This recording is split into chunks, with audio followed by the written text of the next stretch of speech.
eso, quiero ver qué sabemos de la inmunidad de las barreras del sistema respiratorio. A ver, ¿quién se anima a dar por lo menos un panorama de qué sistemas y qué barreras tenemos en el sistema respiratorio? A ver. Nadie. 81, ni 81, nadie. Dios mío. A ver, empecemos por lo principal. ¿Qué tenemos por lo menos como barrera en la nariz, como sistema respiratorio? La mucosa nasal. La mucosa nasal, la mucosa oral, muy bien. Y eso tiene saliva y también tiene mucosidad. ¿Y qué hace eso? Retiene las partículas extrañas. Claro, muy bien, también tenemos, digamos, los vellos o los pelos nasales y en el árbol respiratorio. ¿Y qué otro mecanismo tenemos aparte? ¿Qué hay inespecífico también en el moco o en la saliva? ¿La lisosima? También, muy bien, en saliva, muy bien. ¿Y qué, digamos, y tenemos en el árbol respiratorio, tenemos, hay un mecanismo, ¿qué es lo que va pasando? ¿El sistema mucociliar se refiere, profe? También las cilias que van, claro, también las cilias, sobre todo funcionan con partículas, ¿sí? Que lo van alejando y van haciendo de que eso no llegue. Y hay un mecanismo que es la división, aparte también, ¿no? Esto de que se va dividiendo, entonces eso hace más difícil que una partícula, sobre todo, llegue hasta el alveolo, ¿no? ¿No lo ven así también?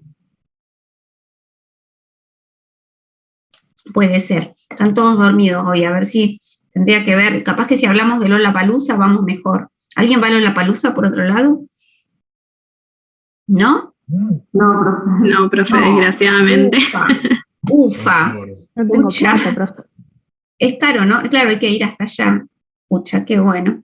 Bueno, entonces vamos a empezar. Yo voy a empezar, todavía no se conecta Ignacio, pero vamos a empezar. Ya hicimos como tengo a alguien a ver a quien admitir.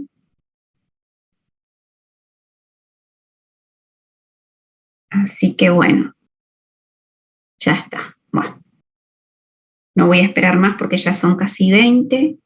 Así que bueno, si se une Ignacio, se une. Bien.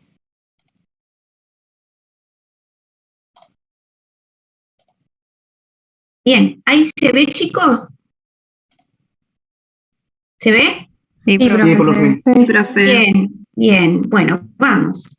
Entonces, vamos a empezar por el caso de estudio primero. Vamos a leer, perdón, el caso de estudio. Quiero correr esto.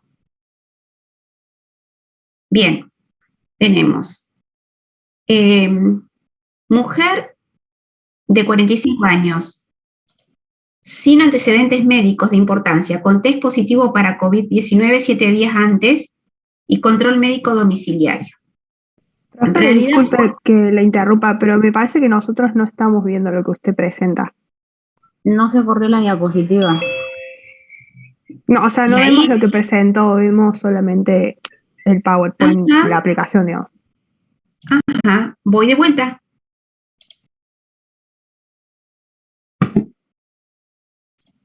A ver quién está acá. No.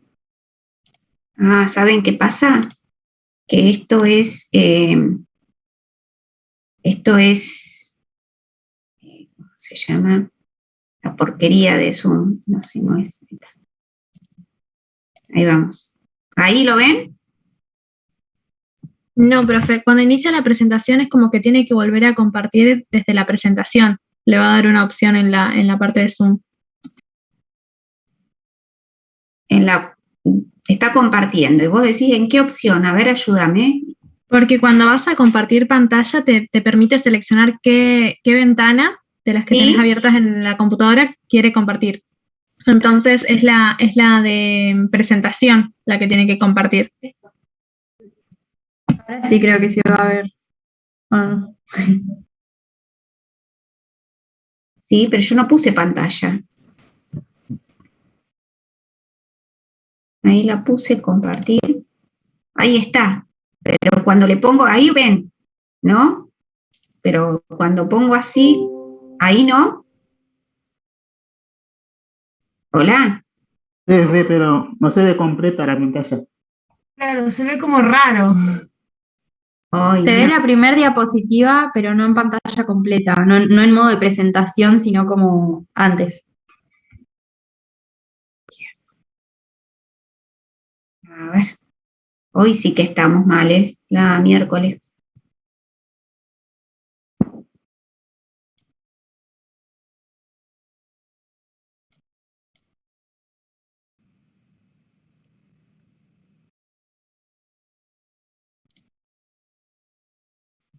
Si no, profe, la opción es ir mostrando. Bien, mujer de 45 años sin antecedentes médicos de importancia, con test positivo para COVID. Le cuento que yo sé, porque conozco esta paciente, que fue una PCR para COVID. Y control médico domiciliario y de saturación con oxímetro de pulso. Concurre a la sala de guardia por disnea y tos profusa, saturación del 94%. Inmediatamente se da aporte de oxígeno con bicotera y se realizan los primeros exámenes complementarios para evaluar el estado. ¿Sí? Y dice, ver PDF de exámenes complementarios, ahora lo vamos a ver. Queda internada a la espera de resultados que evidencian por TAC una neumonía bilateral con tromboembolismo pulmonar. Y es ingresada a UTI con fecha del 3 del 5. Tras evaluar exámenes complementarios el 11 del 5, ver PDF se lleva a sala común. ¿Se entiende lo que sucedió? Hey. Sí, profe. Sí, profe. Dice PDF 1, 28 del 5, pareciera que en realidad es el del 28 del 4. El 28 del 4, en eso tienen razón, sí, tal cual, 28 del 4. Bien, somos 84, vamos. Entonces, si ustedes vieron el video, vamos a ir más profundamente. El martes aprovechamos, espero que les haya servido, aunque fue un cuento, para, digamos, cerrar lo de qué se trata la inmunidad innata. Acá vamos a ir un poco con más profundidad. Lo otro era un cuentito. A mí me gusta que vayamos aprendiendo con más profundidad, aparte lo vamos a necesitar. Y ustedes, más que todo, porque el futuro de la medicina está plantado en la fisiología y en la inmunología, ¿sí? Nosotros necesitamos poder descubrir esto y no que nos quede una versión Villiquen, chicos, ¿sí? Una versión bien profunda y entendiéndola. La parte molecular va a ser muy importante. Vieron cómo ahora, gracias a que teníamos mucha tecnología y muchos conocimientos, se pudo salvar una pandemia, muchísimas muertes. Bien, entonces, nosotros tenemos el receptor que hablamos bastante en la clase pasada, y este receptor, el AC2, que es un receptor en realidad para la angiotensina, el virus tiene tropismo por ese virus, por ese receptor. Hay otro, ¿cómo se llama? Una proteasa, por acá, que no lo dibuja, que hace que este receptor, este virus sea internalizado y reconocido por receptores internos. Esto hace que esta célula comience una respuesta inmune innata y adaptativa, ¿sí? Y tenemos una respuesta proinflamatoria. Estas células empiezan a sintetizar y digamos, células, aparte de esto que puede ser el neumonocito tipo 1. Después tenemos también qué células había en el endotelio del neumocito, en el endotelio el endotelio respiratorio. ¿Qué se acuerdan que había? Neumocitos tipo 2 y macrófagos.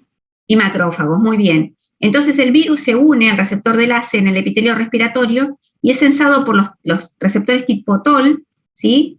3, 7 y 8 que inician una señal de daño y por consiguiente hay una respuesta inflamatoria, ¿sí? La célula comienza a enterarse, ¿se acuerdan del inflamasoma? ¿Sí? Y este inflamasoma lo que hace es ver que se sintetiza interleuquina 8, factor de necrosis tumoral alfa, ¿sí? ¿Qué es este GMS-CSF? ¿Lo conocen? Factor estimulante de granulocitos y macrófagos, muy bien, ¿sí? Después tenemos otros tipos de mediadores como CXL, el MSP, el TGFB, que es el factor transformante de colonias, beta, la interleuquina 6, esta es inflamatoria por excelencia, interferón gamma, genes estimulados. y péptidos antimicrobianos varios, y sobre todo el interferón tipo 1, ¿sí? ¿Qué pasa con el interferón tipo 1? ¿Alguien pudo saber eso? ¿Alguien lo entendió?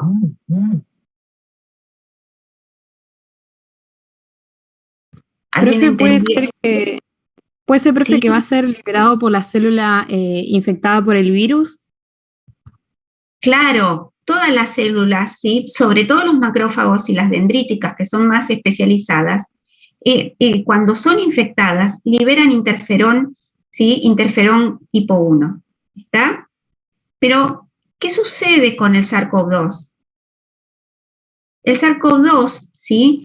Tiene una particularidad que hace que esta respuesta de interferón tipo 1 sea más lenta y más tardía, que el interferón tipo 1 tiene todos esos mecanismos que hacen que las células se defiendan del virus, o rompiendo las estructuras, o haciendo que, digamos, no se sinteticen tan rápidamente las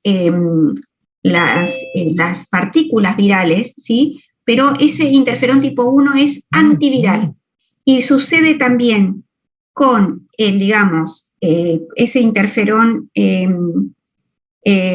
antiviral. Espéreme un segundo que Ignacio, en el cronograma, a ver, espéreme un segundo, en el cronograma, Ignacio, o que alguien se lo pase, por favor.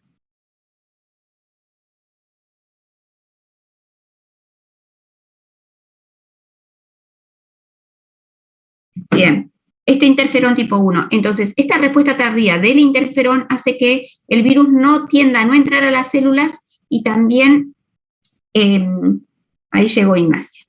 Hola, Ignacio. Hola, Igna. Hola, hola. Hola. Bueno. Hola, ¿cómo están todos? Disculpen la tardanza, tenía problemas con internet. Sí, estábamos perdidos, es decir, nos cambiaron un link, así que hoy estaba complicado. Bien. Sí.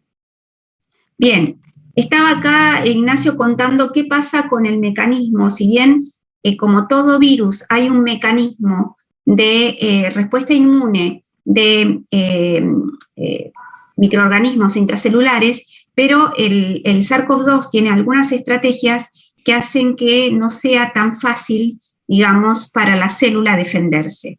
Por un lado, ralentiza la liberación de interferón tipo 1, que normalmente es un fuerte antiviral, ¿sí? Por otro lado, digamos, empieza a sintetizar todo lo que ya vimos para estimular digamos, hablamos el otro día también de las quimosinas, ¿sí? Que para que haya reclutamiento de otras células, y también, digamos, una gran variedad de citoquinas. Estas citoquinas son secretadas. A ver, las células dendríticas y las células presentadoras profesionales tienen que migrar, aparte de tener la respuesta in situ, como tienen los neumonocitos tipo 2, tienen que migrar a los órganos linfoides secundarios o los ganglios más cercanos para poder hacer la presentación de antígeno en los distintos lugares por un lado, para la presentación de antígenos para los linfocitos, ¿sí? Los linfocitos tipo T, que son los T-helpers, ¿sí? Y los T-citotóxicos. Y por otro lado, también esos antígenos se dirigen, están en el ganglio, y hay un reconocimiento directo de los linfocitos tipo Los B. Los B, que no necesitan ninguna presentación, se las arreglan solito con su inmunoglobulina de superficie, que le estoy mostrando acá, ¿sí? Como si fuera así, y con la inmunoglobulina de superficie directamente pueden reaccionar con el virus, como si fuera esto un linfocito B, ¿sí? Acá está haciendo una endocitosis del SARS-CoV-2, están reconociendo acá, esto se llama el inflamasoma. Hay todo el tema de las caspasas que activan la secreción de las interleuquinas, ¿sí? Y las interleuquinas 1 beta, que también va a estimular. Y acá está la tormenta de citoquinas, la expresión descontrolada de interleuquina 6, de factor de necrosis tumoral, interleuquina 8, interleuquina 10, ¿sí? CXCL10 y B1RA. Que son todos citoquinas proinflamatorias.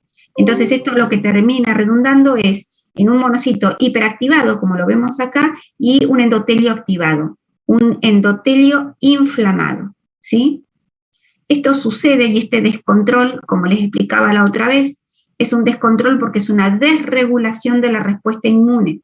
Entonces, esto sucede, pero cuando se desregula y en vez de ir y dividir sus fuerzas para lo que es la respuesta inmune adaptativa y la respuesta inmune innata, se desbalanza y se queda en la inflamación de la respuesta inmune innata, ¿sí? ¿Por qué? Porque se cree, hay uno de los mecanismos que hay como, los natural killer, que son de la respuesta inmune innata, también disminuyen su actividad.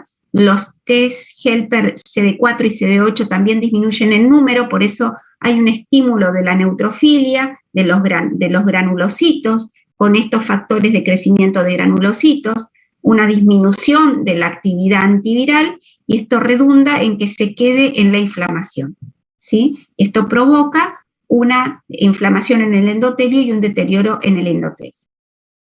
Entonces, resumiendo, tenemos el árbol respiratorio, el virus llega a los alveolos pulmonares y el epitelio respiratorio es infectado por el SARS-CoV-2, esta célula epitelial, hay macrófagos hay tisulares, hay neumocitos tipo 1 y tipo 2, los que tienen el receptor de AC2 son las células que son infectadas, provocan una secreción de interleuquina 6, 10, 8 y 2, ¿sí? Y los macrófagos alveolares y las células epiteliales secretan citoquinas. Algunas migran o van y se produce la presentación o directamente con el antígeno a los órganos linfoides secundarios, donde se provoca la respuesta celular. Entonces, esta respuesta celular son macrófagos alveolares que reconocen y fagocitan células apoptóticas y virus neutralizados por células que están infectadas, empiezan a secretarse anticuerpos neutralizantes, que en un ratito le voy a explicar qué es, y tenemos unos linfocitos T CD4 mediante una respuesta inmune eficiente, que son los mediadores, y existen también una diferenciación de leucocitos T helpers, que se van a convertir en T helper 17 y van a secretar una interleuquina 17 que se sabe que aumenta la proporción de neutrófilos y macrófagos, y eso se cree que por ahí puede venir la desregulación. Aumentan también los linfocitos TCD8 el reconocimiento y eliminación de células infectadas. Directamente por el TCD8 que reconoce y puede largar todas las granzimas, o también puede ser por FAS, que es el beso de la muerte, que provoca también apoptosis, que es la muerte tranquila de las células. Después tenemos acá, ¿qué pasa cuando es disfuncional? Como les conté, todo se va hacia la inflamación, el endotelio es dañado, la inflamación es excedida, y nos quedamos ahí y no pueden salir tan rápidamente con la inmunidad adaptativa, ¿sí? Esta tormenta de citoquinas, otra vez interleuquina 6, interferón gamma, factor de necrosis tumoral, ¿sí? Y edema pulmonar y neumonía. Eso sería lo que pasa. Bueno, voy a la siguiente, Igna. Dice, el diagnóstico de COVID en el ingreso de la guardia. ¿Cuál puede ser la consecuencia de una saturación de oxígeno de 94% por tiempo prolongado? No puedo leer bien la pregunta número 2. ¿Alguien la puede leer, por favor? Yo te la leo, Celi, Lore. ¿Qué procesos pueden haberse dado en la paciente entre el diagnóstico de COVID y el ingreso a guardia? Para ver, tengo que cambiar de pantalla. Sí, ¿y cuál puede ser? ¿Y cuál puede ser la consecuencia de una saturación de oxígeno de 94% en un tiempo prolongado? Bueno, ¿qué procesos pueden haberse dado? Lo paso a contestar y doy mi perspectiva de médico de primera línea de atención en pacientes con COVID, ¿no? ¿Qué procesos pueden haberse dado en la paciente entre el diagnóstico de COVID y el ingreso a guardia? Bueno, inicialmente, un poco lo que venías explicando vos, Eli. Desde el punto de vista molecular, uno puede entender de que todos los procesos que se están generalizando a nivel sistémico, o sea, a nivel de todo el cuerpo, todos esos procesos se están generalizando. Y esos son la liberación de citoquinas, de interleuquinas y de quimosinas. tácticos que son de señalización, de intercomunicación celular, son los que, además de hacer todo el proceso que muy bien Lore lo explicó, lo que también sucede es que también generan señales hacia el exterior, que son manifestaciones clínicas, ¿no? Y que esas manifestaciones clínicas pueden deberse muy variadas, desde una pérdida del olfato, desde un decaimiento general, fiebre. Entonces, todos esos síntomas que ustedes van manifestando desde que empezó a ingresar a la célula, que se encontraban asintomáticos, hasta que empezaron a desarrollar los síntomas y hasta llegar a una guardia, es lo que está sucediendo desde el punto de vista molecular, que se traduce a nivel clínico por los productos moleculares que acaba de explicar Lore, todos los síntomas a nivel generalizado. Y de ahí tiene un especial apetito por las células pulmonares o específicamente el pulmón, ¿no? Y ese pulmón es el que se encuentra inflamado. Todo lo que viene pasando hasta ahora, desde la respuesta inmune innata hasta la respuesta, hasta la inflamación celular, va ocurriendo a nivel general, pero también a nivel de todo el cuerpo, del pulmón específicamente, perdón. Y como ven ahí en la gráfica, uno tiene inicialmente una etapa temprana que no encuentra nada, no encuentra básicamente inflamación a nivel del pulmón, pero después tenemos una etapa severa o más tardía o evolucionada, que encontramos mucha inflamación en el pulmón. Eso va a depender de múltiples factores. Dentro de los factores pueden ser esta teoría que se hablaba de no me sale el nombre, de los receptores IECA, que tenían, de los ECA, que tenían apetito específico este virus. Entonces, como estos receptores ECA están predominantemente en el pulmón, favorecían esta inflamación a nivel pulmonar. Entonces, básicamente lo que sucede con la saturación es que se genera dentro del alvéolo capilar, dentro del alvéolo pulmonar, se genera un proceso inflamatorio agudo, con muchas células, mucho detritus, mucha apoptosis, mucha señalización inflamatoria, proinflamatoria, y lo que se llena dentro del pulmón es inflamación. Eso es lo que ocurre y eso es lo que pasa con una saturación. Cuando uno va a repasar, si se acuerdan, la ley de Fick, las leyes biofísicas del pulmón, ustedes empiezan a encontrarse de que la difusión a través de la ley de Fick no es la más eficiente, que la compliance del pulmón no es lo más eficiente porque su elastancia y su complacencia y su elastancia no es la misma porque el pulmón está inflamado, y por ende la perfusión se empieza a reducir porque empieza a reducirse la hematosis. Y con eso llegamos a la saturación del 94%. Entonces, básicamente en esta pregunta se aplican un montón de cosas que lo hemos visto anteriormente en fisiología pulmonar. Bueno, ahí muestran la membrana de hialina. Esa membrana de hialina lo que genera es, acuérdense del surfactante, que el surfactante lo que permite es reducir la tensión superficial a nivel alveolar. Cuando se produce la membrana de hialina, se aumenta la presión superficial, la tensión superficial, y eso hace que se colapse a nivel alveolar los alvéolos, mucho más fáciles. Entonces, pierden todas sus capacidades, su bondad que tiene el pulmón la pierde, gracias a la inflamación. No sé si perdón, hoy estoy cambiado de nombre. Te pido hoy perdón, me cambiaste. Lore, Sí. que habitualmente nosotros trabajamos juntos, entonces hoy te estoy cambiando de nombre. Che, no sé si querés agregar algo con respecto a eso. No, perfecto. Acá tendríamos que ver por qué, y consecuencia de esto, por qué la saturación baja al 94%. Que por ahí alguien nos puede contestar, es obvia la respuesta, pero ¿por qué estamos con una saturación de 94%? ¿Y eso qué puede generar a nivel de la mecánica ventilatoria en el paciente? A ver, si se durmieron, no creo que se duerman, está re interesante. Mirá que te digo y saque, dale, a ver, alguien que nos pueda ayudar. Igual. Sí, Bueno, mucho de lo que habló el profe lo explica, ¿no? Esto de que hay un edema alveolar que eventualmente va a generar la inundación de los alveolos, sumado a la membrana hialina. Todo eso lo que va a hacer es aumentar el espesor de la membrana alveolocapilar y disminuye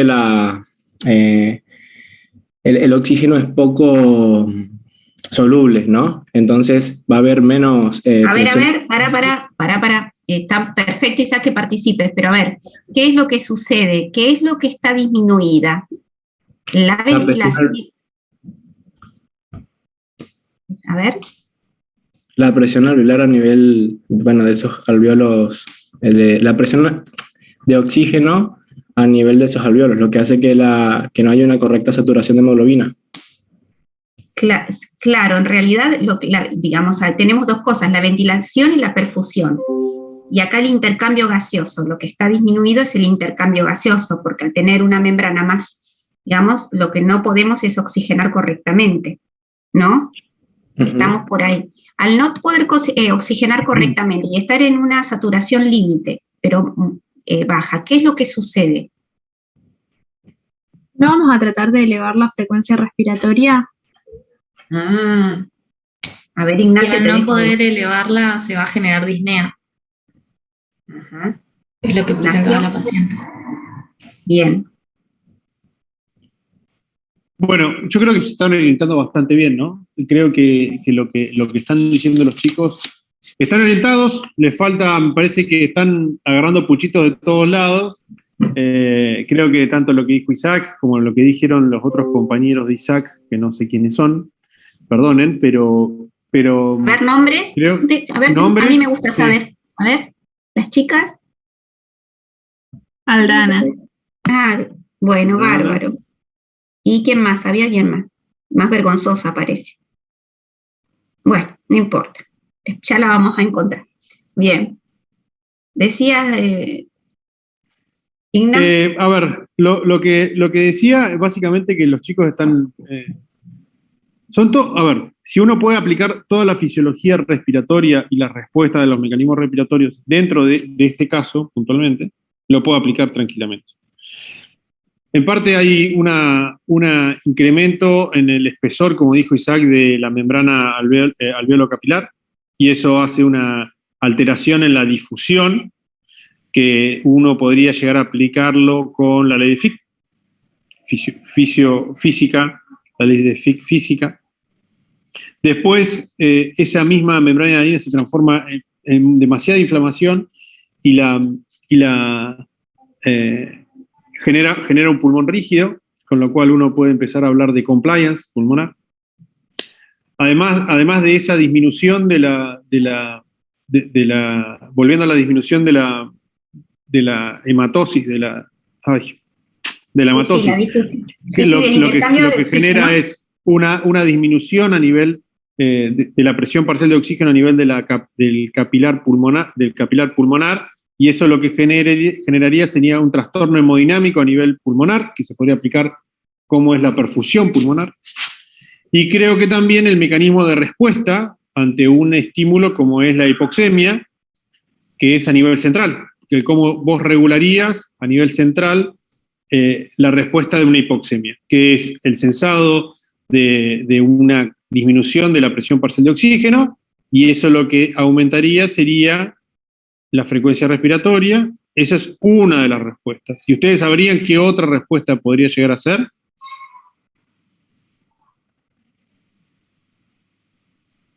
Aumento de la frecuencia al público cardíaca. En general.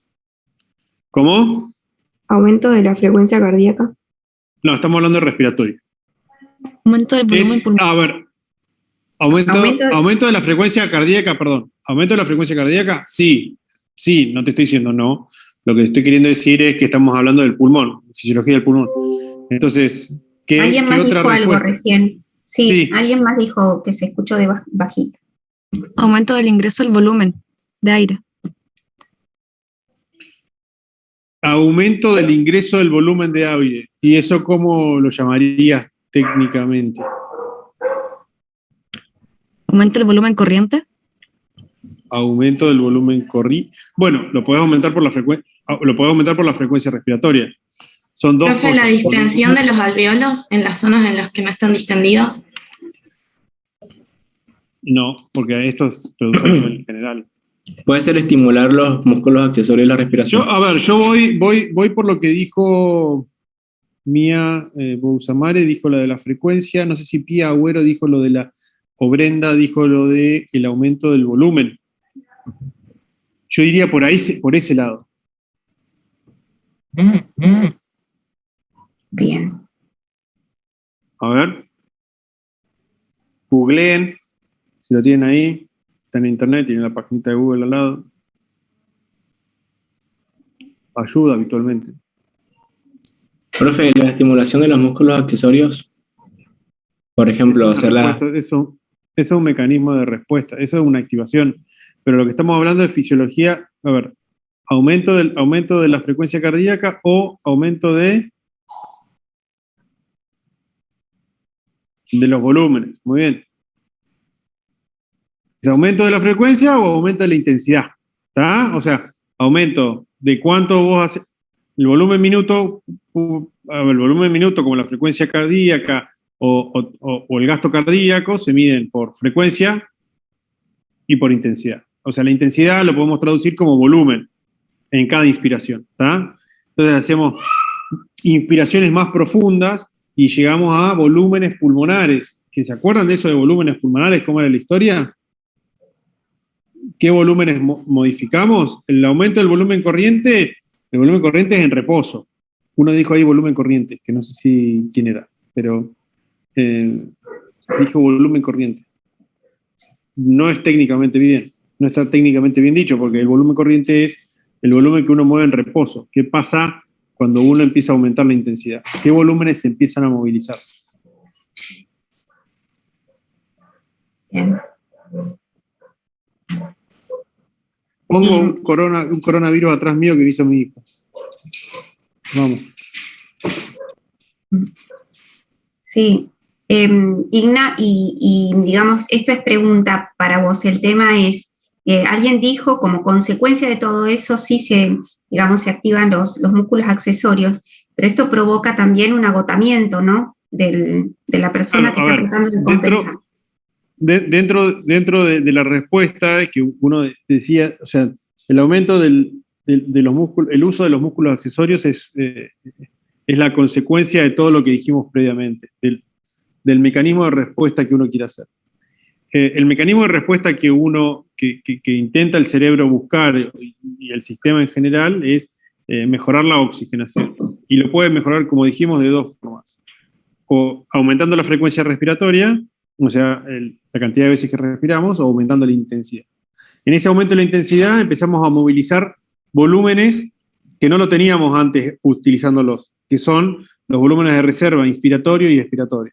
Entonces, aumentamos la intensidad de cada respiración. Entonces, lo hacemos por dos mecanismos, aumento de frecuencia y aumento de intensidad. Y ese aumento de intensidad está generado a nivel respiratorio. El pulmón por sí solo no lo puede hacer, ¿no es cierto? Porque el pulmón no tiene ninguna fuerza que lo lleve.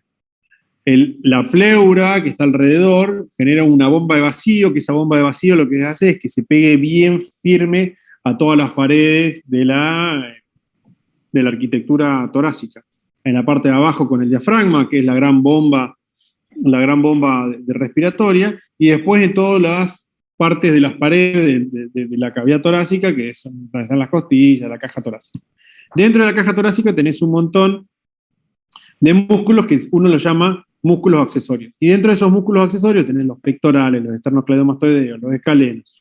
Tenés un montón de músculos, los intercostales, que lo que hacen esos músculos accesorios se activan más para generar mayor volumen y poder compensar el déficit de oxigenación que tenemos. Lo que quieren hacer esos músculos es aumentar la intensidad de cada inspiración, aumentar y llevar a volúmenes de reserva inspiratorias y expiratorias. Claro. Hablando estrictamente de fisiología. La profundidad sería de la inspiración. Exactamente, la intensidad. Entramos en hipernea, lo que se llama hipernea, ¿no es cierto? O sea, aumentamos la intensidad de cada respiración. Ahora en un ratito veremos qué consecuencias tiene esto, porque probablemente vamos a ver genere un desbalance. seguimos por el tiempo, ¿te parece, Igna, con lo próximo? Dale, sí. Entonces dice, desde la fisiología menciona las probables causas de los problemas que evidencia el paciente en la TAC. Bueno, acá Igna me facilitó. Ahora voy yo, o vas vos. No, dale. Bueno, desde la fisiología, las probables causas de los problemas que evidencia la tomografía. ¿Ustedes qué ven, chicos?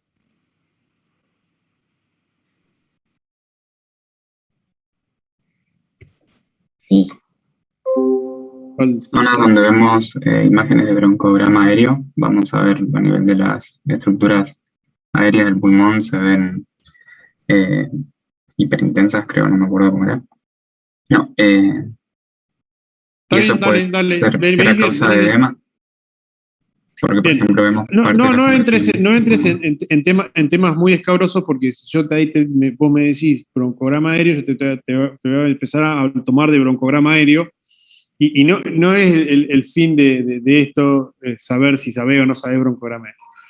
El fin, yo creo que lo más importante que ustedes tienen que saber es que todo lo que ustedes ven más en los campos pulmonares más blanquito, que se ve a veces parcheado y a veces confluyente, en el pulmón izquierdo de la figura de arriba se ve confluyente, o en el pulmón derecho se ve algunas cosas parcheadas, es inflamación. Y es todos los mecanismos anteriores que había explicado Lore. Entonces, esto, interesantemente, la tomografía de abajo a la derecha es de la paciente, el caso clínico, y la tomografía de arriba a la izquierda es de un paciente no vacunado con ibuprofeno inhalado. Llegó entonces, así con ibuprofeno inhalado, llegó él. Sí, claro, sí, y la pasó muy mal. Entonces, nada, lo que quería decir era que justamente lo que nosotros estamos viendo del caso clínico, lo que nosotros estamos viendo en la respuesta inflamatoria que explicó Lore, lo que nosotros estamos viendo en los mecanismos fisiológicos respiratorios, en la tomografía se traduce como esto, ¿tá? Y esto nos da la tomografía la objetividad para poder explicar todo lo otro, ¿no? Todo lo otro que está aconteciendo en lo que nosotros vemos en los pacientes, explica todo lo otro. Y la explicación final de todo eso es lo que nos dijo Lore con respecto a la inflamación. Bien. Bueno, entonces podemos ver, digamos, eso, digamos, yo no entiendo nada, veo sí, digamos, el vidrio esmerilado, porque con tanto tiempo y tantas lecturas y tantos papers ya lo puedo ver, pero lo que puede ver el médico también es la progresión, ¿no es cierto, Igna? Ustedes también lo hacen para ir viendo cómo va recuperando. Sí, claro, nosotros vemos la progresión de deterioro y también vemos la progresión de mejoría, ¿no? Claro. Son procesos, a ver, la tomografía se ha hecho hoy por hoy la tomografía hacemos cortes, para que vos entiendas, Lore, de 1 milímetro. O sea, nosotros vemos podemos hacer cortes de cada 1 milímetro del pulmón de forma transversal, podemos hacer cortes de 1 milímetro. Entonces, las tomografías, como estos procesos son lentos, y como todo proceso inflamatorio tarda lo que nosotros sabíamos y estudiamos, días, más de 2 semanas tardan todo esto, e inclusive, como van a ver más adelante, hay procesos que en realidad ni siquiera empezaron y sabemos que van a aparecer en la segunda semana. Las tomografías obviamente no se hacen día por día y no se hacen semana a semana. Lo que se intenta buscar es ver si con algún cambio, nos ha pasado pacientes que hemos tenido que ingresaron por otra cosa, que tenían COVID y entraron por otra cosa, y dentro de la internación se le hizo una tomografía entrándolo, que tenía una tomografía normal, y empezó a caer la oxigenación, y le hacemos una tomografía y se encuentra como los casos como el de la izquierda o como el de la derecha. Entonces nos sirve para ver la progresión, pero también nos sirve para ver la evolución y la mejoría, ¿no? Entonces eso también nos sirve. Pero la mejoría no solo no la evaluamos cada una semana o cuando esté mejor la saturación. Sí. cambios que nosotros vamos a ver de la inflamación, y como les decía, que el tejido pulmonar se puede cortar cada 1 milímetro, no vamos a ver semana a semana un cambio significativo. Entonces, por eso se pide cada meses, cada 3 o 4 meses se pide una tomografía. Bien. Bueno, vamos a continuar con el próximo, si te parece, dice, acá, analice los datos que proporcionan información sobre el sistema de defensa de los pacientes en los exámenes complementarios.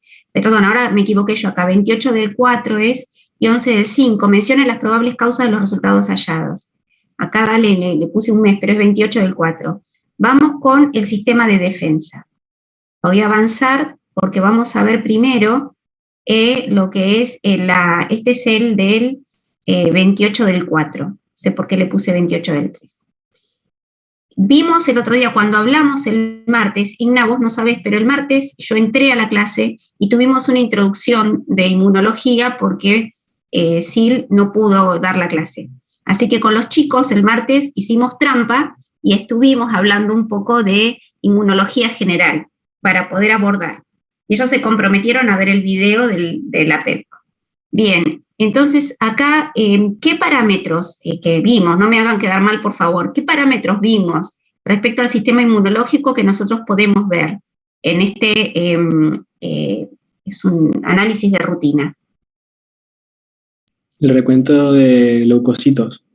Bien, no me están dejando mal. ¿Qué más? Muy bien. ¿Qué otra cosa? Bueno, de ahí más ver la proporción de la neutrofilia y o sea, qué proporción representan los linfocitos, qué proporción representan los neutrófilos y eso. Bien, muy bien, muy bien.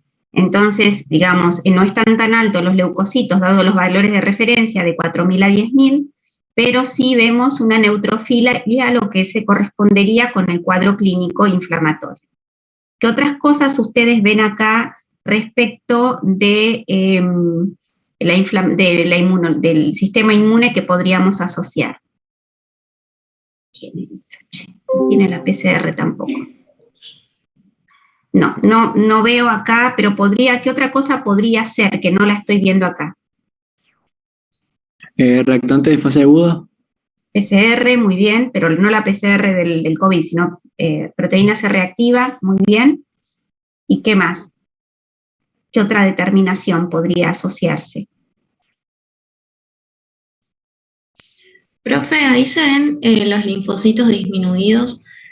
Bien, muy bien. Eso tiene que ver con el agotamiento de los linfocitos, que era por... Claro, que se acuerdan que, digamos, este mecanismo, el COVID era muy vivo en agarrar y disminuir todo lo que sea la reacción adaptativa mediada por linfocitos. Entonces, la linfopenia suele ser una característica del síndrome inflamatorio por COVID. Y aparte también, digamos, disminuye que no son linfocitos, pero disminuye la actividad citotóxica de los natural killers. Bien, esta es la de, vamos a pasar a la otra. Esta es la de... Déjame comentarte algo.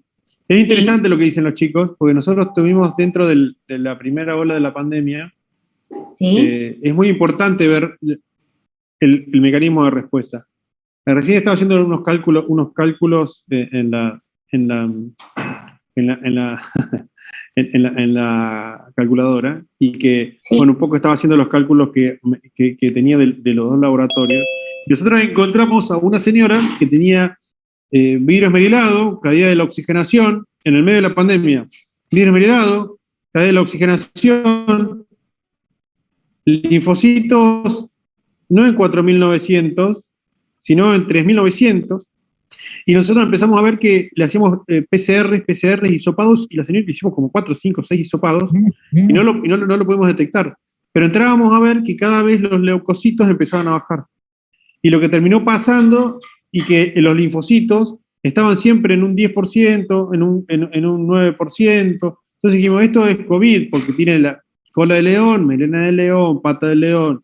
Es un león, es un COVID, pero en realidad cuando empezamos a ver los linfocitos, y empezamos a ver que los linfocitos, en vez de ser, acá en el 28 del 4, teníamos linfocitos de 595, ¿cierto? Se hacen el cálculo rapidito. Pero después, cuando tenemos un laboratorio... Para. Vos estás, que lo que está sacando Igna, me parece, es el valor absoluto, ¿no es cierto, Igna? Exactamente, Claro, el valor no lo absoluto, Sí. el valor absoluto de los linfocitos, el 12% de 4.970 es aproximadamente 500, 600 linfocitos. Y cuando nosotros empezamos a ver que esos linfocitos empezaban a bajar, cada vez empezaron a bajar, entonces dijimos, che, ¿no será otra cosa? Y ahí empezamos a abrir un poco más el panorama y empezamos a darnos cuenta que cuando le hicimos un test de HIV, en realidad no era un cuadro de COVID, sino era un HIV. Entonces, por eso es muy importante a veces hacer el seguimiento de linfocitos a lo largo del tiempo, pero también es muy importante tanto saber el porcentaje de el valor relativo, pero también es importante saber el valor absoluto, ¿tá? Que ustedes tienen que hacer esos cálculos de valores absolutos para poder también decir, salir un poco del parangón y decir, che, esto no será otra cosa. Sí, porque aparte, digamos, los otros virus también tenían derecho, aunque estábamos en pandemia. Ah, sí, claro. Sí, claro, sí. Es decir, había gente que llegaba crítica por otras situaciones. Bien. Bueno, y el próximo, que es de abril, lo que vemos es que ya aumentaron, pero bueno, ojo con esto, porque pueden aumentar tanto por la reacción inflamatoria, pero también uno de los tratamientos es con corticoides, así que hay que mirarlo de forma relativa. Por eso es muy bueno lo que dijo Ignacio, hay que acostumbrarse también a sacar los valores absolutos, ¿sí? Pero sigue habiendo una neutrofilia, pero bueno, ya acá esta persona ya está en este momento saliendo de la terapia. Este es el momento en que, digamos, se decide pasarla otra vez a piso. Con respecto a lo que es la parte de inflamación, las plaquetas se mantuvieron bien. Bueno, yo acá saqué la progresión del exceso de base porque se ve muy lindo, Igna, pero eso es para después. Así que con respecto a la pregunta número 4, que era analice los datos que proporcionan información sobre el sistema de defensa, estaríamos ahí. La pregunta número 5 dice, se realizó hemograma, glucemia, hepatograma y ionograma. Analice los resultados otra vez en la comparativa y su evolución. ¿Qué procesos están vinculados a los mismos? ¿Qué otros aspectos dentro del apartado química clínica le pueden aportar datos sobre la evolución de la paciente o del paciente? Bien, entonces química clínica se refiere a todo lo que son, digamos, acá tenemos glucemia, uremia, creatinina, todo lo que son, digamos, las enzimas y los metabolitos, digamos, de la rutina, y el ionograma sérico. Digamos, ¿qué les parece? Que, por ejemplo, yo estoy viendo acá una LDH de 415, por ejemplo, y la gota acá no está tan aumentada, la GPT, pero me animo a ver dónde está el otro hepatograma. No lo tengo acá. No tengo hepatograma, pero bueno, ahí se tendría que haber movido ya un poquito más. La CPK no, el cloro sérico está bien, digamos, está dentro de los parámetros, pero tenemos, ¿y a qué se deberá la LDH, por ejemplo, en 416? ¿Qué se les ocurre que puede estar pasando? Please. Profe, ¿la LDH no era un marcador de daño tisular? Ah, sí. Y entonces, lo que nos está marcando es eso muy bien, digamos que hay daño tisular. Y como dijo Ignacio, no podemos hablar solamente de los pulmones. Recuerden que este virus tiene tropismo por todos los lugares donde se exprese la AC2, el receptor de angiotensina 2. Entonces, hay un montón, incluso recuerden que tiene, digamos, tropismo por el corazón y tiene problemas cardiovasculares, genera problemas cardiovasculares, ¿sí? Entonces, lo que está viendo es que hay destrucción y hay daño también de otros tejidos. Por lo pronto también puedo ver en medio interno, que vamos a analizarlo un poquito más, en medio interno estamos viendo que se mantiene dentro de los parámetros, ¿sí? Y no me quiero adelantar, pero acá también, tenemos que pensar que en alguno de estos casos estuvo internado en terapia intensiva, así que esto está regulado externamente. Bien, y acá la fosfatemia se ve bien, pero bueno, son cuestiones que tienen que ir revisando porque, ya les digo, hay que ver que no haya ninguna falla multiorgánica porque puede llegar a pasar. En los casos más graves hay un deterioro generalizado. no solamente... Sí. Una pregunta, ¿la presión parcial del oxígeno está elevada en los dos estudios? ¿Puede ser? Sí, ahora les explicamos por qué, porque estaba ventilada o estaba con bigotera. Vamos a pasar porque ahora estábamos viendo los parámetros de química clínica. Pasamos a la pregunta número 6. Antes de eso, Lore, ¿qué otros parámetros, además de lo que dijo Lorena, ustedes pueden llegar a ver de química clínica en este caso clínico? De los que tienen ahí. Ni siquiera irse a la LDH, mucho más rápido. Y que pueden estar sabiendo. ¿El añón? No, eso es estás mintiendo. Estamos hablando de eso, ácido base. Antes del ácido base, ¿qué otras cosas uno puede ver pH. Con lo que... ¿Cómo? El pH. Estamos hablando de eso, estado ácido base. Eso va más adelante. Vamos con química clínica. Química clínica. Química clínica. Se refiere a glucemia, uremia, creatinemia, todo eso. Ionograma. Iono. ¿La glucemia no estaba elevada? No sé, decímelo vos. Encima Pasa tenés los que valores de justamente referencia. no me deja porque tengo como... No me deja ver esa parte donde dice glucemia. Lo tengo cortado. Sí, está levemente elevada igual. Está levemente elevado. ¿Ustedes pueden saber con este laboratorio cómo está su estado de hidratación, por ejemplo?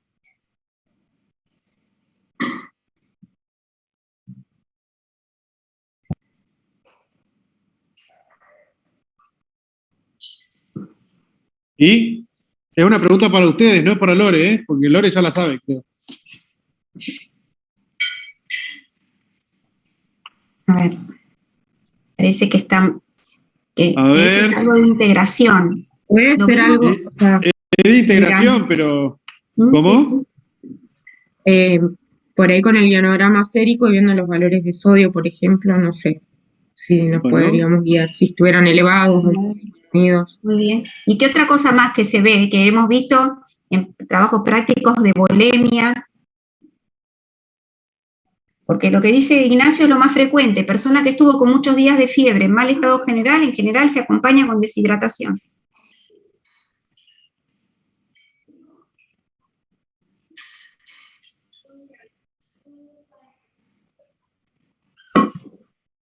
Bueno, ante el silencio le dejamos la cuota que esto es así como se toma. Entonces cuando uno va a los finales y le preguntamos sobre un caso clínico y cuando le preguntamos sobre que empezamos a hablar sobre inmunidad, también podemos llegar a la relación de la fisiología y de ver por qué unos glóbulos blancos están altos por deshidratación, porque hay hemoconcentración, por ejemplo. Y ver si la osmolaridad está bien o no está bien. ¿Está? Eso lo tienen que estudiar, chicos, porque química se basa en eso, interpretar lo que le está pasando al paciente desde el punto de vista del laboratorio. Y por ejemplo, puede haber estado deshidratada en el laboratorio que tiene 10.000 blancos porque se hemoconcentró, o sea, tiene menos solutos tiene menos solvente que soluto, o sea, tiene menos agua, entonces hace que suban un poco los glóbulos blancos, y en realidad uno lo puede interpretar dependiendo de viendo el paciente y viendo los laboratorios, ¿no? Haciendo una osmolaridad plasmática y ver. Y como vimos en el práctico de hematocrito, ¿no? Que ahí lo vimos, la relación directa entre el hematocrito y luego como en el ionograma. Bien. Voy a meterle pata, Igna, porque no sé si a las y media no nos cortan. Tenemos acá, en este caso, los diferentes, al inicio, ¿no? Que puede ver, acá hay un cuadro que ve la actividad viral en una progresión en el tiempo sobre la actividad inflamatoria. Y cómo el cuadro puede pasar de síntomas leves, como anosmia, fiebre, tos seca, síntomas constitucionales, una linfocitopenia, lo que hablamos recién, aumenta el dímero D, en segundos vamos a hablar de ese tema, aumenta la LDH, aumenta la CK porque hay citólisis. Si sigue progresando, tenemos disnea y taquipnea, lo que dijimos recién, porque progresa el cuadro clínico respiratorio, baja la saturación, aumenta el dímero D y hay infiltrados pulmonares. Y después, en el cuadro grave, ya estamos hablando de un síndrome respiratorio agudo, shock séptico, insuficiencia renal aguda, insuficiencia cardíaca, ¿sí? Y SID, que es coagulación intravascular diseminada. Baja mucho la saturación, esto se trata de evitar, justamente por eso ahí, Igna, te pido un resumen breve, pero el tema de pasar el paciente a terapia es tratar de manejar todos estos parámetros para que no se termine de desordenar, digamos, con un 50% de probabilidad de muerte, porque ya cuando está con el cuadro grave, digamos, va a la terapia con mitad de perder y mitad de ganar. O sea, como tirar una moneda hacia arriba, ¿no es cierto? 50% de probabilidad que te salga cara o 50% de probabilidad que te salga cruz. Sí, decir que tenemos terapistas buenos, pero... Pero bueno, inicialmente bueno, no tendría mucho más que agregar. O sea, todos los desajustes debido a la inflamación, como está muy bien en el gráfico de abajo, empieza a haber mucha inflamación, genera mayor desajuste de las variables respiratorias principalmente, y que esas variables respiratorias empiezan a desajustar todas las variables cardíacas, y con un tropismo, como también dijiste, hacia a veces el corazón, hacia a veces el hígado, hacia a veces el riñón. Entonces, todas esas variables, si bien inicialmente es el pulmón el que peor se ve afectado, también tiene algo de trofismo en corazón, pulmón, y riñón y hígado. Y la curva de aprendizaje nuestra, vamos, como sistema de salud, porque me recuerdo al principio que se empezó a probar, porque la verdad es que no había, ¿te acordás? Y que cuando vieron lo que, digamos, según la medicina basada en la evidencia de todo lo que se probó, empezó con los corticoides y en un momento dado se vio en qué momento y con qué dosis era la dosis más efectiva, pero mientras tanto, digamos, hubieron muchas vidas, ¿no? En el medio, porque no se sabía. Claro. Y hoy por hoy, no en Argentina, ¿no? Algún caso, pero hoy por hoy, en casos leves, para no llegar a situaciones críticas, se hacen tratamientos biológicos, inmunomoduladores, que atacan la cascada inflamatoria de las interleuquinas y las citoquinas. Entonces, son medicaciones caras, que salen miles de dólares por 7 días de tratamiento, que en otros lados se dan, nosotros no tenemos esa posibilidad, pero sí, el tocilizumab es uno de ellos, que ataca directamente a un receptor del linfocito que bloquea la actividad de la interleuquina 17 o algo por el estilo. Sí, sí, va directo ahí. Y el remdesivir también hace lo mismo. Y se ha visto que tiene una disminución en la actividad inflamatoria. Y por ende no se van a complicar más los pacientes. Bien. Bueno, ¿alguna pregunta, chicos? Pues nosotros estamos apasionados porque la pasamos. La verdad es que es como contar, hay tantas historias atrás de todo esto. Nosotros hablamos, pero la verdad que hay tanta gente atrás de todo esto. ¿Alguna pregunta? Bueno, seguimos entonces. No sé si están aburridos o están entretenidos. Después me comentan. Me ponen en el chat, chicos. Ustedes coméntenme. Bien. Con la novela. Sí, ellos escriben. Ellos después me escriben. El 6, ¿me lo podés leer? Porque tengo tapado ahí. Tiene que ver con la coagulación, ¿no? Con el coagulograma. ¿Qué aspectos del coagulograma puede destacar como importantes en el contexto del paciente? Bien. Ahí les muestro lo que es coagulograma. El coagulograma está acá, en hemostasia. Y dice, tiempo de protrombina 14 segundos, concentración 96%, KPTT 35 y el recuento de plaquetas está bien. Pero contando que la paciente, según las imágenes, había tenido un tromboembolismo pulmonar, ¿sí? Entonces, el dímero D está aumentado. ¿De qué identifica el dímero D? La troponina I estaba bien, quiere decir que, bueno, por lo menos el corazón no estaba tan afectado. Pero el dímero D, ¿qué significa? ¿Lo conocen? No, profe, yo quería preguntarle porque no lo conozco. A ver si hay alguien que sepa. Profe, yo cuando tuve COVID me había dado aumentado en un momento y había investigado que era como un fragmento de unas proteínas que vienen de los coágulos cuando se desintegran. Claro, sí. Digamos, a ver, lo que tendrían que haber hecho en tu caso es descartar un tromboembolismo o una trombosis venosa profunda de miembros inferiores o de algún otro lugar, porque, digamos, hay, cuando tenemos la infección por SARS-CoV-2 en un cuadro no necesariamente severo, pero puede ser moderado, hay un estado de procoagulabilidad. ¿Sí? Las citoquinas proinflamatorias vulneran lo que es el endotelio y hay una exposición de factores de la coagulación, lo que se convierte en, digamos, aumenta el balance hacia la procoagulabilidad. No me sale hoy, estoy verde y trator. Pero la cuestión es que se generan trombos con más facilidad y, digamos, estos coágulos de fibrina, para lisarse por la plasmina, generan dímeros D. Cuando esto sucede y el dímero D aumenta, quiere decir que hay hiperproducción de coágulos de fibrina que se están fragmentando en dímero D. ¿Te respondí? Sí, profe. Bien, el problema es que el dímero D a veces es inespecífico, pero es un buen marcador. Cuando aparece hay que descartarlo por imágenes o por algún otro mecanismo, ¿sí? Pero lo que es un hecho... Sí, Signa. No, dale. No, lo que es un hecho es eso, que hay un estado de hipercoagulabilidad. Bien. Sí, lo que hay también entender es que también en procesos proinflamatorios, cuando hay mucha inflamación, también la fibrina aparece y el dímero D aparece. Entonces, no a veces todo es tan fácil como se plantea. Claro, si porque son reactantes, el fibrinógeno es reactante de fase aguda, por lo que dice Ignacio, ¿sí? Y entonces ustedes se dan cuenta que puede pasar que esté aumentado. Bien. ¿Alguna pregunta con respecto a la coagulación? No, profe. Bien. Creo que en el segundo, que espérenme que quiero ver acá, en el segundo, no tengo un segundo coagulograma. Qué pena, porque después ya la paciente ya te queda anticoagulada, entonces puede llegar a verse.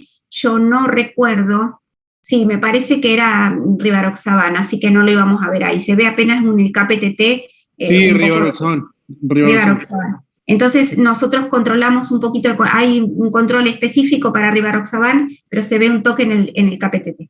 Bueno, esto es la parte de ácido base. Lo que agregué, Ina, con todo respeto, es este drive respiratorio para ver el manejo, porque podemos hablar toda la tarde de ácido base, ¿no? Pero bueno, en principio, volvamos.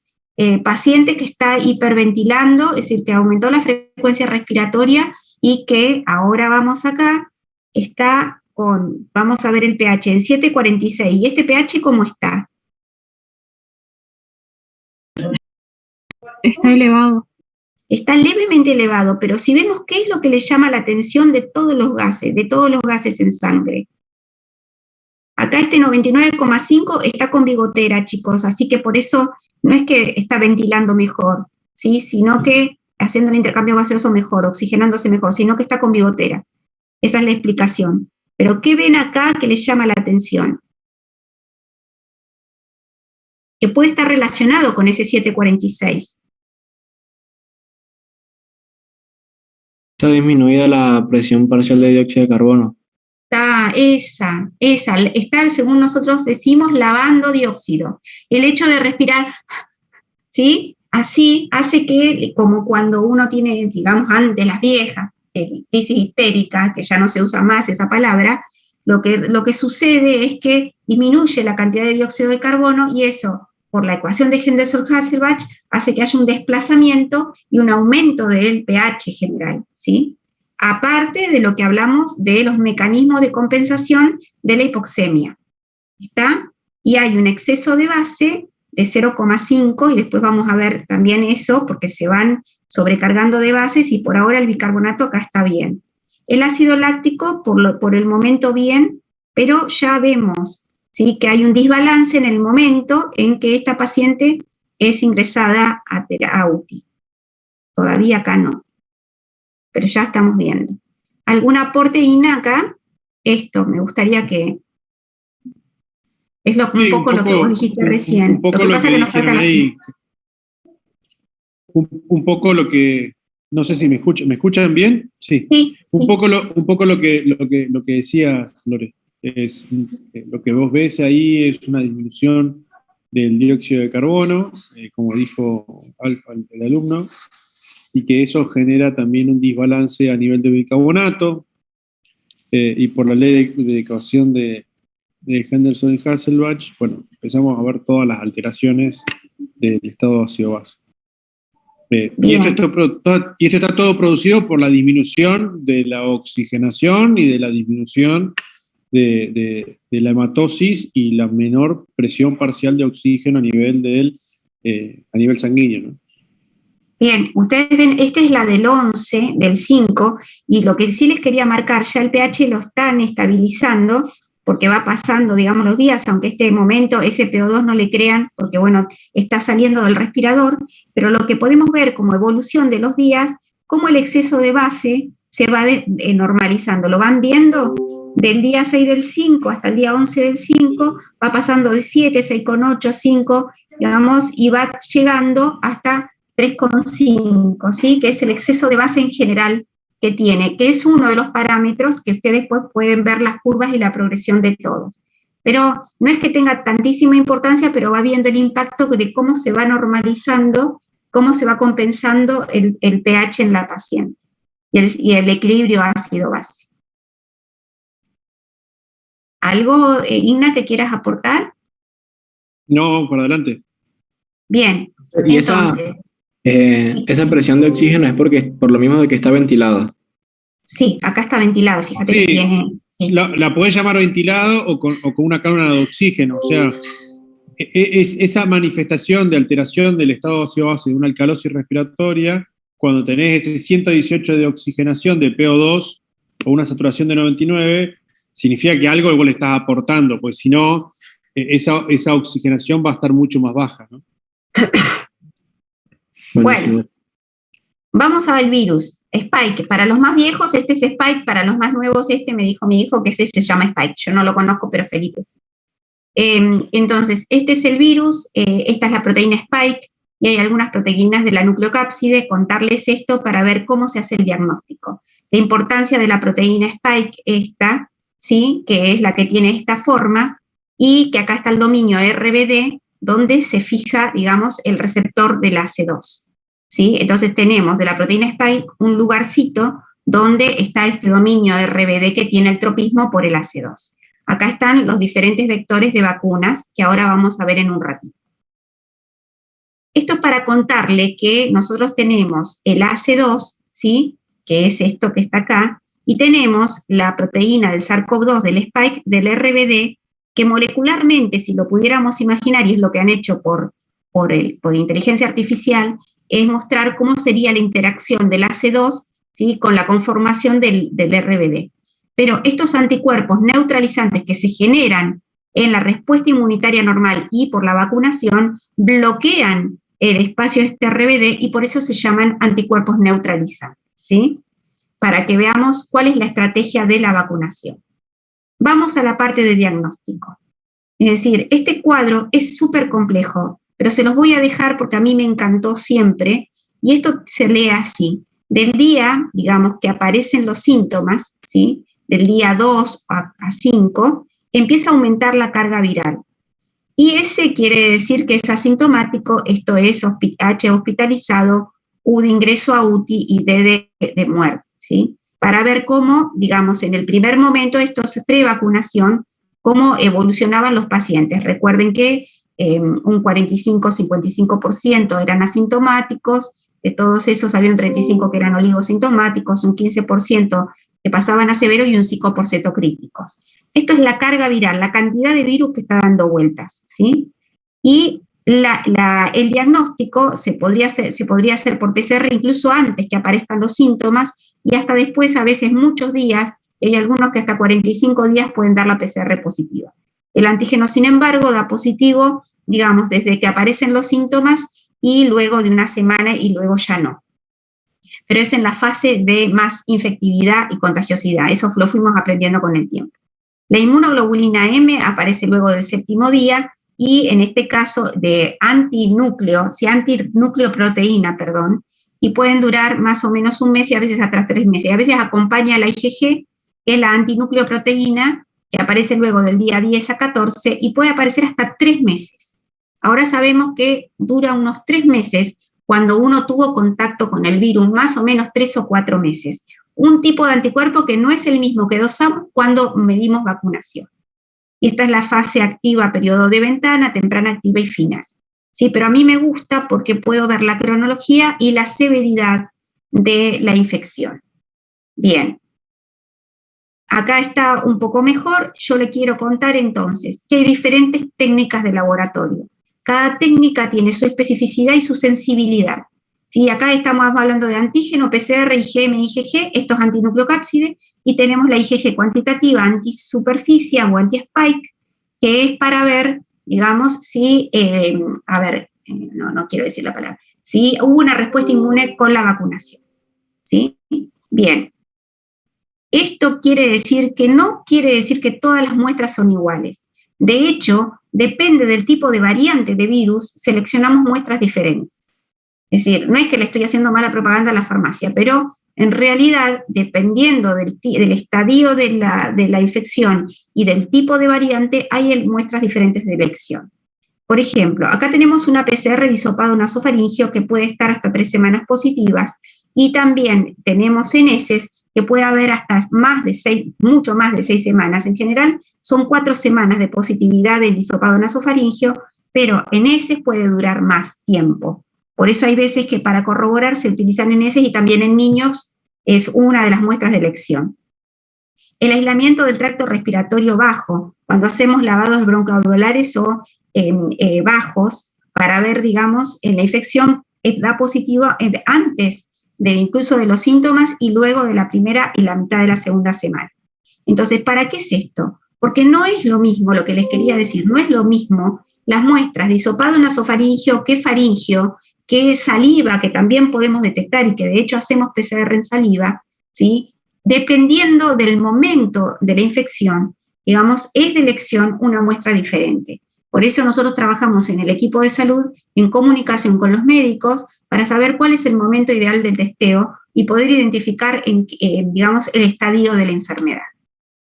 Y otra cosa, también tiene que ver la variante. Este es el caso, por ejemplo, de combinación de Delta versus la variante clásica o la wild type, en qué diferencia en cargas virales tenía y en qué momento lo podíamos determinar.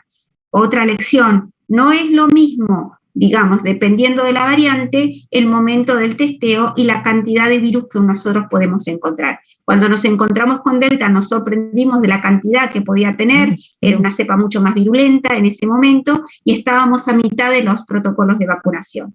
En cambio, Omicron, por ejemplo, digamos, tiene una progresión un poco más rápida, no tiene tanta carga viral, pero lo que podemos ver es que puede ser positivo el antígeno hasta el 6º día y que puede llegar a tener en no vacunados mayor tiempo de detección por la PCR.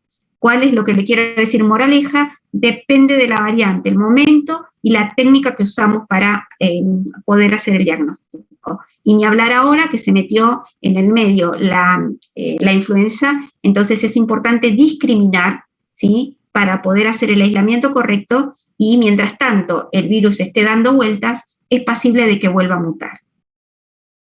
Entonces, para hacer la última parte y no aburrirlos y dejarles ya, porque se puede llegar a cortar, comentarles que, perdón Ignacio, ¿querés decir algo? ¿Hola? No, dale. Bien, la vacuna, lo que podemos hacer son varios mecanismos.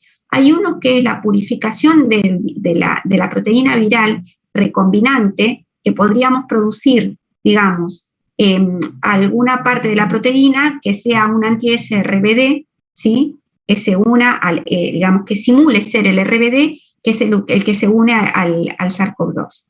Y eso, digamos, sintetizándolo, podría sintetizar una vacuna, que serían vacunas recombinantes como las que se están usando ahora. Sin embargo, lo que se hizo fue identificar esa, digamos, ¿se acuerdan cuando la científica que investigó la de Chaddox, era una carrera que nosotros veíamos cuándo sale la vacuna, ya vieron que, claro, si buscaban el tropismo de, digamos, al reconocer el virus, una vez que estuvo identificado que era un corona, ya se sabía que era posible, digamos, que era la spike a la que tenían que apuntar. Entonces, también por biología molecular y por coincidencias de las, digamos, de las secuencias, vieron que era el RBD. Y, bueno, hicieron la vacuna ChAdOx, que ya se usó anteriormente, que es, la ChAdOx es la de Oxford, ¿sí? Esta vacuna se llamaba ChAdOx porque era de chimpancé y usaban el virus de adeno 2, ¿sí? Y era un virus de adenovirus que infecta a chimpancés, pero a humanos no. Entonces, le portaron en el ChAdOx pequeños pedacitos de lo que codificara para la RBD, y ese fue el mecanismo del adenovirus. Es no replicante. Y otra forma de hacerlo, por eso está acá el monito y qué sé yo, es poner pedacitos de virus inactivados. Lo que hace generalmente este antígeno es poner en contacto con una célula presentadora o con una célula, digamos, con una dendrítica cuando nos inoculan la vacuna, y que también se genere el antígeno que provoque la respuesta de células B con su regulación, ¿sí? De los linfocitos T que generan TCD8 citotóxicos directamente y TCD4 que estimulan la proliferación de linfocitos B que van a generar B de memoria y células plasmáticas que van a terminar produciendo los anticuerpos que nos van a proteger. Entonces, estrategias diferentes, esto lo pueden leer, pero para que ustedes tengan, digamos, un resumen, hay virus que están inactivados, como el virus, digamos, como fue, digamos, pequeños fragmentos, como fue la vacuna, la Sinopharm, ¿sí? Y virus atenuados que no hemos tenido, y vectores víricos replicativos y no replicativos. Acá está lo que, para que ustedes lo vuelvan a repasar, cómo es la respuesta inmunitaria, ya la hemos recomendado el martes y la comentamos hoy. Acá está otra forma. Cuando tenemos ADN para meter hay que electroporar, porque la célula no se ve permisiva para que rompa la membrana y se le pueda meter. Entonces eso era más difícil poner, pero existen vacunas ADN. Sin embargo, la vacuna esta es como la vacuna, la del norte, ¿cómo se llama la que estamos usando ahora? Pfizer o Moderna. Y Pfizer o Moderna, que tienen una bicapa lipídica digamos, de lípidos, y adentro viene el ARN. Yo le tenía personalmente bastante miedo a esta vacuna porque es más nueva, pero bueno, funcionó muy bien con respecto a el tipo de respuesta inmunitaria. Y la de Johnson & Johnson, que en primera instancia era monodosis. Y ellos traían adentro este RNA que terminaba formando las partículas víricas y directamente este pedacito de RNA mensajero que provoca que la célula reconozca y genere la misma respuesta inmunitaria que generaría si tuviera el virus, pero le centralizamos y toda la fuerza de la respuesta inmune es contra el RBD, por eso se provocan muchas cantidades de anticuerpos neutralizantes. Entonces tenemos vacunas con virus, a virus atenuados y a virus inactivados, que esta es sobre todo la de Sinopharm. Y después tenemos factores víricos replicativos, como la de sarampión atenuado, pero no lo usamos. Lo que fue sobre todo es la de CanSino, que es la ChAdOx o la de, ¿cómo se llama? Sí, la de Oxford, y la que nos pusimos casi todos, que es la Sputnik, que tiene el mismo diseño, nada más que Sputnik tenía 2 tipos diferentes de adenovirus para que no provocaran reacciones cruzadas, una buena estrategia para no generar tantas reacciones, digamos, cruzadas o potenciar la respuesta que tengamos contra el adeno, no contra el virus coronavirus. Y después vacunas con proteínas que son directamente síntesis de vacunas proteicas. Y acá son partículas similvíricas, ¿sí? Para pueden ser estos liposomas que tienen ARN adentro. Bien, así que bueno, muchas gracias. Acá estamos tratando de salir de este momento. Ignacio, no quiero vivir esto otra vez. No quiero jugar más a la pandemia. No, nosotros tampoco. Bueno, chicos, que tengan una buena noche. Y cualquier cosa, estamos en la PEDCO, bueno, no sé, te mandan mensajes y tal. Bueno, muchas gracias a ustedes por aguantaron la mayoría, tuvimos una sobrevida bastante alta hoy, se nos cayeron pocos, tuvimos buen rating, Ignacio. Así que bueno, gracias.